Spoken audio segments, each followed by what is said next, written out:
Look, I opened this jar of rotten baby food, and well, a butterfly came out. I'd say probably emotionally because, you may think it's funny and then it's like, oh, yeah. Okay, that didn't work. I need to figure out something to, to salvage my routine or I'm going to get booed off the stage. Welcome to the Comedians and Elevators podcast. I've got my guest, David Peterson. David, say hi, introduce yourself, and tell us a little bit about yourself. Hi, I'm David Peterson. I'm a voice actor. I used to be in IT, but had a forced retirement a couple of years ago. So I've always been interested in like voice acting, and so I thought this was the opportunity presented itself to do a change of career. So that's what I'm currently working on is I've been studying, taking a lot of different workshops, and yeah, that's what my current goals right now is to break into the voice acting industry. So I think that's the way to go. I mean, AI, you can't take all of the jobs, right? I'm hoping yeah, that'll. so I there's a big concern about AI, with and there's a lot of companies that are trying to do it, but the AI struggles to, get the emotional, thing going. It'd be like, Mhm. hi, I'm excited to see you Yeah. now. I love you. That's pretty much, AI voices. And, you know, it, it, it's there for like instructional videos, I suppose. And there's a lot of companies that are, they're actually trying to hire a bunch of voice actors to record with emotion so that the AI can do it. But I, I don't see it taking over, at least the No? voice acting industry, not for a while anyways. All right. But they're gonna Well, keep trying though. absolutely. And I think we have to compete with it. So that's Yeah. part of what I'm doing is to Oh, try well, and stay ahead. Right. yeah. So if Well, you're authentic in every way, AI, I think you'll be ahead of the curve. And so that's where I'm coming from. So right. David, you ready to get started? Sure. Listen, to my regular listeners, I know you don't like when at the beginning of these conversations I ask you to subscribe. None of us like it. I don't like saying it. I don't like it being in here. But it's frustrating. You know what else is frustrating? It's also frustrating when I look in the back end of the YouTube channel and I see that 56% of you that watch frequently haven't yet subscribed. And I know this because I see it in the comments section. You say things like, I didn't know I didn't subscribe. And that's actually what fuels the show. Basically, it's like you're making a donation to the show. So that's why I ask all the time, because it enables us to build and build and build. And we're going for the long term here. Hit the subscribe button and we'll continue to build this show for you. That's my promise. Thank you to all you guys that do subscribe. It means the world to me. All right. So the whole point of the podcast is to compare and contrast the comic versus the comedian. So Okay. I define the comic as any person telling funny jokes versus the comedian who's a funny person telling any joke. So, David, would you agree that you start as a comic and evolve into a comedian? Um, yeah, that's probably about right. I don't just do, I'm not just doing comedy, but yeah, I would agree with that statement. Comedian is somebody who, you when you think comedian, you think of someone like George Carlin or, like Robin Williams, you, you know, um, and then a comic could just be like, the funny guy at the water cooler, in your office or something. Would you consider maybe Jerry Seinfeld as a comic versus a comedian? Um, no, that's a good question. Jerry Seinfeld, I think he's a, I think he's a comedian.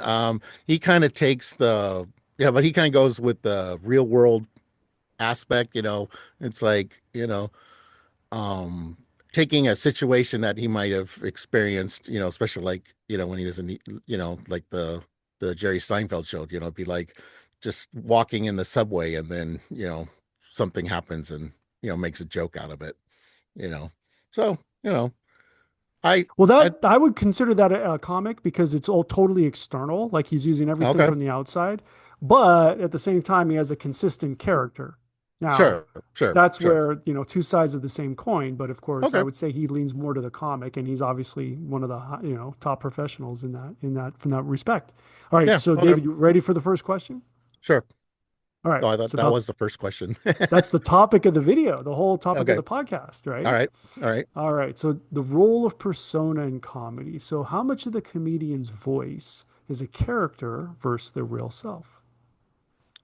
Um, I think that kind of depends on the performer. Uh, some people, you know, th like live the, would live through, that, well, it's kind of, let's see. So some people, they're just their natural voice and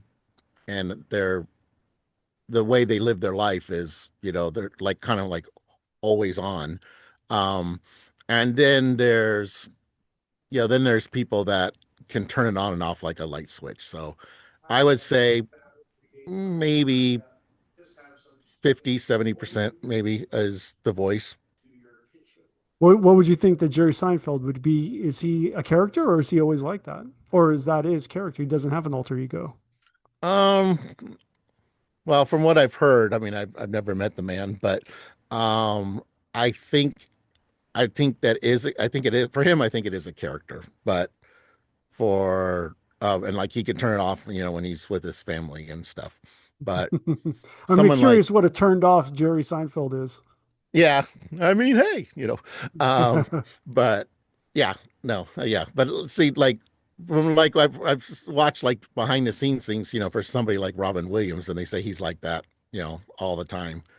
Like Yeah. when he filmed the Aladdin movie, they basically just turn a camera on and just let him, do his thing. And then they just said, just try to throw a little genie into your act and we'll work with what we got. So there's like hours and hours and hours of footage that they had to choose from. Right, right. All right, so how about punching up versus punching down? So where do comics versus comedians subscribe to this? Let me put it in some historical context. Sure. Did a jealous medieval prince become the first comedian by killing the court jester? Oh, wow. Um, so I guess that medieval prince, I'd say he's a comic, punching down. And the jester would have been, the person who's punching up, like because he probably made fun of the king or something, maybe because Yeah. it's kind of like today's comedians, making fun of, you know, presidents and different political people. Um, so that, to me, punching up is more tolerable than punching down, in general. Because punching So down usually is somebody. I mean, it could be somebody of a lower class, but it's also going to be someone with a disability or something, and that to me is not right. But, making fun of a political figure, that's usually comedy. what if someone with a disability makes fun of someone else with a different disability? Um, that's to me that That's a yeah, to me that's a little kind of because like, if a blind man made fun of a deaf man, say for example, right. um, I think that would be to me, I would think that would be offensive to maybe other deaf people, but Hmm. But I everyone else just would find it funny, perhaps. Right? I well, mean, it's possible, technically. some people would, yeah. I like I said, that's not my to me, that's not We don't see it there's that often, right? That no, scenario no, does. that's not something I would like to see personally. Well, it's Um, already happened. It's already sure, happened. So yeah, there. It's interesting. Let's put it that way. You don't expect to comment, so yeah, yeah, whatever. It is what it is, right? yeah, So is the yeah. audience agreement with the comedian a form of permission or alignment? I'm sorry, can you repeat that question? The audience agreement is with the comedian. Is it a form of permission or alignment? Um, I'd probably say permission. Um, but I think a good comedian, will feel the room, and if something's not working, should be able to tailor his routine, to fit the audience. Of You know, course. so if especially if there's something like making fun of something that's local in that area, that may not, and you get a bunch of groans or something, then that should tell the comedian that, hey, you know, you need to alter your material, you know, and I've seen different qualities of comedians, some that just have their act that they do every night, and then there's some that tailor their act to where they're at, that kind of thing. Right. All right. So, how about cultural translation of comedy? So, how do jokes that work in one country bomb in another? Well, that's there's that could be significant, especially if it's um like if there's different religions involved, or even like I've seen some comedians, like say from the UK, that will tell a joke, making a reference to some, celebrity, and that I've never heard of, and it's like, oh yeah, Bill Smith does blah blah blah, and you're like, who's Bill Smith? Why is that funny? Right. That kind of thing. So I could see, just not having the reference, you have, not having the audience, not having the reference to the material is the big thing how it can bomb. And then of course, um, there's all sorts of things that could be an offense, in one culture that's not in another, that kind of thing as well. Absolutely. So, then how does the silence when your joke doesn't land Beady, beady, beady, hurt? beady. Physically, emotionally, morally, or spiritually? Um, I'd say probably emotionally, because, you may think it's funny, and then it's like, oh yeah, okay, that didn't work. I need to figure out something to, to salvage my routine, or I'm going to get booed off the stage or something. Right. So, then are comics more universal while comedians are more culturally specific? Um, I almost kind of think it's the other way around personally, but because to me, a comedian is, you know, a professional, entertainer, where like the way you're describing, a comic. I mean, a comic, there's different levels, of course. So there's like we said, the guy in, at the water cooler making jokes versus someone like, Jerry Seinfeld. Um, but a good comedian, someone like say George Carlin, or Robin Williams, could tell, uh, tune the routine to the different jokes, to the different areas that they're at, and read the audience, and adjust on the fly. I think that's a big thing. All right. So, then how about love and justice? So, is the highest function of comedy to expose injustice or to make people feel less alone while living with it? Oh wow. Um, well, I think it it can be to bring it to light, but I think it's probably it's probably more like living with an injustice, because usually you're kind of helpless to do anything about it, or it's going to take a lot of work to undo it, especially as just like as an audience member. For Mhm. example, if you don't agree with the president of the United States, well, you're going to have to wait 4 years before you know you can make a change. So it's sort of like, it's that kind of thing. Okay. So, when a joke harms someone unintentionally, does love demand accountability or does justice demand defiance? um hmm.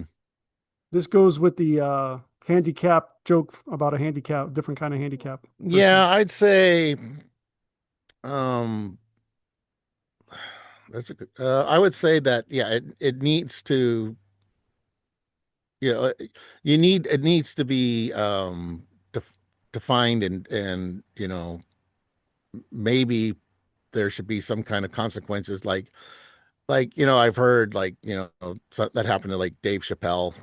He told a joke that people thought were inappropriate. Um, Was he and unintentionally harming or did he do it on purpose? well, I actually, I mean, I've heard the story. I actually didn't see the routine. Um, I don't know. If As far I as don't, I'm tracking, he did do it on purpose because he okay. was building that. It wasn't crowd work. That was a set. He worked on that for a while. Oh, I So, did. Okay. oh yeah, oh yeah. Yeah. See, and So that's like punching down kind of thing. So that's something I would not, I would not agree with. I, someone who's got a disability has, you know, a lot on their plate. You don't no, need to bring it to light, and make fun of someone struggling, that kind of thing. yeah, I mean, absolutely. I mean, you could. I don't even know if we're gonna not be edgy, but as a straight white guy, can I make jokes about straight white guys or something else? How far can I Um, go? well, so that to me, okay, I guess technically that's punching down, but to me that's different than, you see a lot of comedians that make their life, talking about, especially the whole, dumb husband thing, that sometimes Right. that kind of gets, I like mean, a lot of sitcoms where it's like, wow, good thing this stupid idiot married this, intelligent woman, otherwise he'd be dead probably, I, and it's that they kind of my seem to. point. I'm not offended at Homer Simpson, right? Yeah, yeah, I like him. I like Homer. You know, um, yeah. So I guess, some punching down is tolerable. I guess, but yeah, but since, straight white guy to straight white guy, sure. If you start making fun of, a homosexual or a minority, then that's definitely wrong. Now, As that's a kind of what I straight was white guy. getting to is because in the future, straight white guy will be, if not already, a minority. And at that point, the tables turn on what is this punching down or punching up, right? So Yeah, I'll leave yeah. it. I'm Well, working on a set. It's a slow burn. All right, yeah. very important question. Mhm. Advertising and self-promotion. Who Okay. advertises themselves more? The comic, the comedian, or the magician? You know that place where you're not conscious and you're not sleeping either? That's your power bill to the electric company. Right here. I want us to be here with free energy, where the Wardenclyffe Tower meets the Eiffel Tower. But that's not where we are. We are here, where you've got the utility and you've got residential solar. Between these two, we know which one saves you money. This is where we can go in the meantime. But this is where I want us to be now, and this can be done now.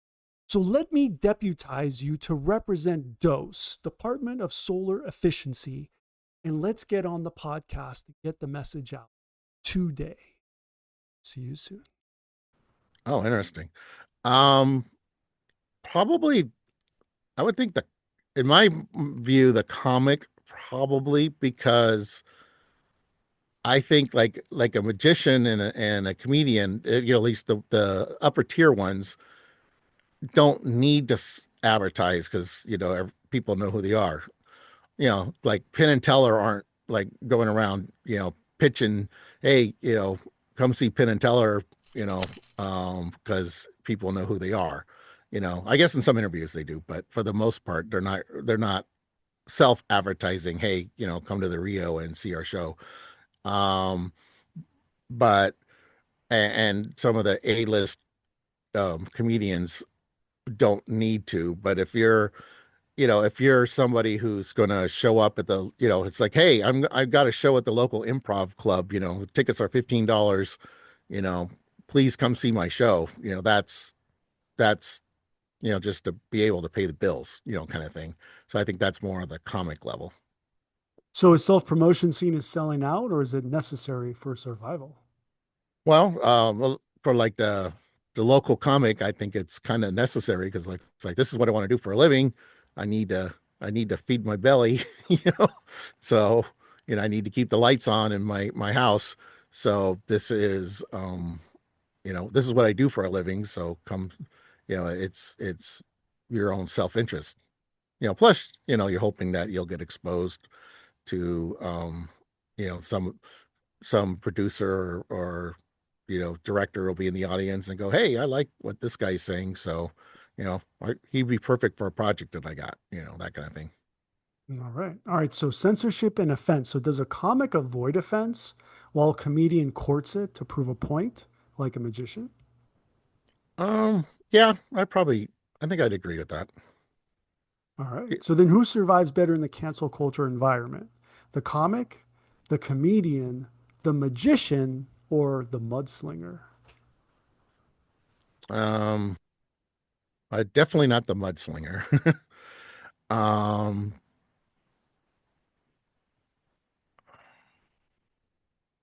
Probably, that's a good, that one's tricky. I'd say probably the comedian. Um, because if a comic does it, you're gonna get, you could get blacklisted, from your area. It could be like, oh, okay, yeah, I saw him at the Improv, and oh man, he was, there's people in the parking lot waiting to beat him up, when the show is over, kind of Really? thing. Um, where a comedian, it's like, well, they've got, especially if they got like years of experience behind them, and of course, they would have security and stuff, so they would be a little safer. But um, it's the comedian, I think, would present it a little better, I think, than just a straight comic would. All right. So timing and delivery, is it a science or an art? Um, I think it's a science, but both. I mean, there's definitely, there's a style to it, but there probably is a science, to it for sure. So style is art? Style is definitely art, yes, I would say, because you could tell a joke, you know the same joke three different ways, and you want to find, a shtick that works for you, and that's, a style that says, oh yeah, you can hear the joke and you go, especially if someone else is telling it, to a friend, and you go, oh, Bill Maher said that, right? Yeah, because the way you inflected that, that sounded like something Bill Maher would say, and you go, oh yeah, yeah, that's where I heard it. I heard it on Bill Maher's show, that kind of thing. The only pushback I'm going to give to that is George Carlin AI. I don't know if you've ever heard it, Mm-mm. but I think they cut it off. But their AI was basically telling new George Carlin material in his voice, in his style. So was AI making art or science?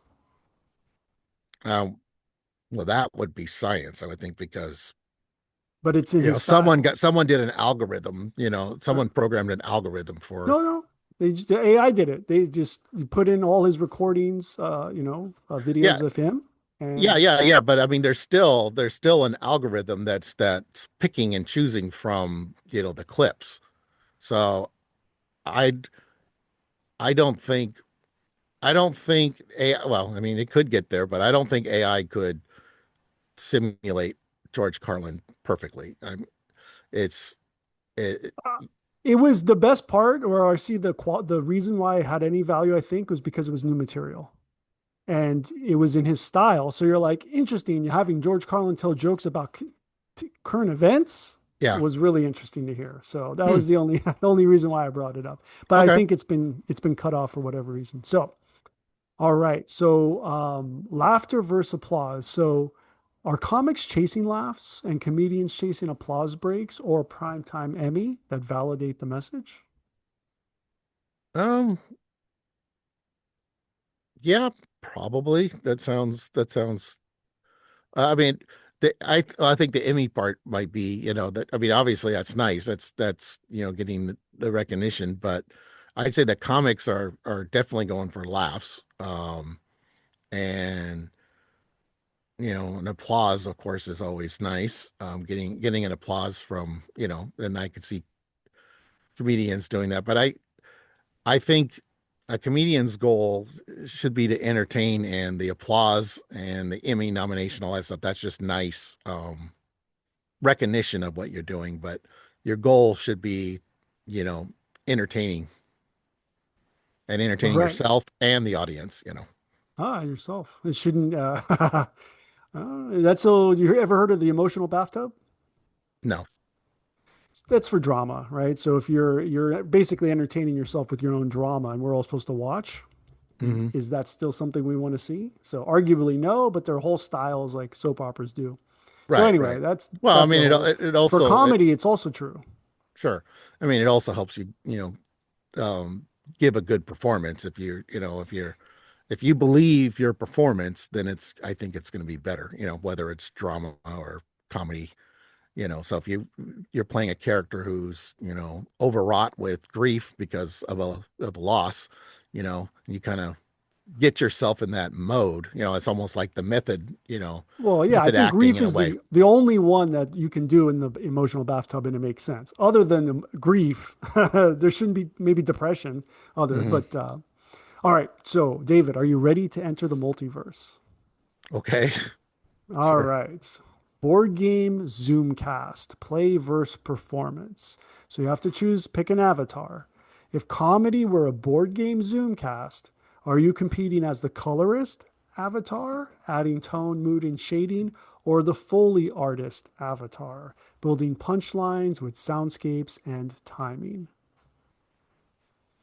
Um, I'd say the second one. You want to have put everything you can into it. All So right. have the Zoomscape, is that what you called it?